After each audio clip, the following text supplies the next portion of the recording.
ఇక్కడ ప్రతి క్రికెటర్ కూడా ఒక కళ ఉండిద్ది అనమాట. ఆ కళ ఏంటంటే ఎలాగైనా సరే మనం లార్డ్స్ వేదికగా ఒక్క మ్యాచ్ అయినా సరే ఆడాలి అని చెప్పేసి చాలామంది కలగంటూ ఉంటారు. ఎందుకు? లార్డ్స్ వేదిక అంటేనే మనకి క్రికెట్ పుట్టినీళ్ళు కాబట్టి. అయితే మరి అక్కడ ఒక మ్యాచ్ ఆడిన తర్వాత నెక్స్ట్ గోల్ ఏం పెట్టుకుంటారు?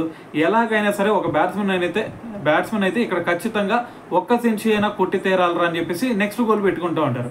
అయితే మరి వాళ్ళల్లో చాలా తక్కువ మంది ఆ గోల్ని రీచ్ అవుతారు అనమాట. మరి ఇప్పటి వరకు చూసుకుంటే మన ఇండియన్ క్రికెట్ టీం తరఫున కేవలం 10 మంది లార్డ్స్ వేదికగా టెస్ట్ క్రికెట్లో సెంచరీ కొట్టారంటే నమ్ముతారా? సో ఖచ్చితంగా నమ్మి తీరాల్సిందే.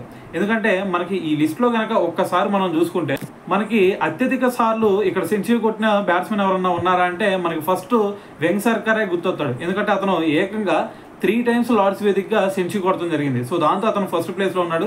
సెకండ్ ప్లేస్లో చూసుకుంటే మనకి కేఎల్ రాహుల్ ఇప్పుడు 2021లో ఒక సెంచరీ కొడితే నిన్న మళ్ళీ ఇంకో సెంచరీ కొట్టి దీంతో మరి 2 times సెంచరీ కొట్టిన ప్లేయర్గా అయితే నిలవడం జరిగింది. సో మరి దాని తర్వాత థర్డ్ ప్లేస్లో కనుక మనం చూసుకుంటే విను మాన్కాడ్ అతను 1952లో ఒక సెంచరీ కొట్టాడు. దాని తర్వాత గొండప్ప విశ్వనాథ్ అతను కూడా 1979లో ఒక సెంచరీ కొట్టడం జరిగింది.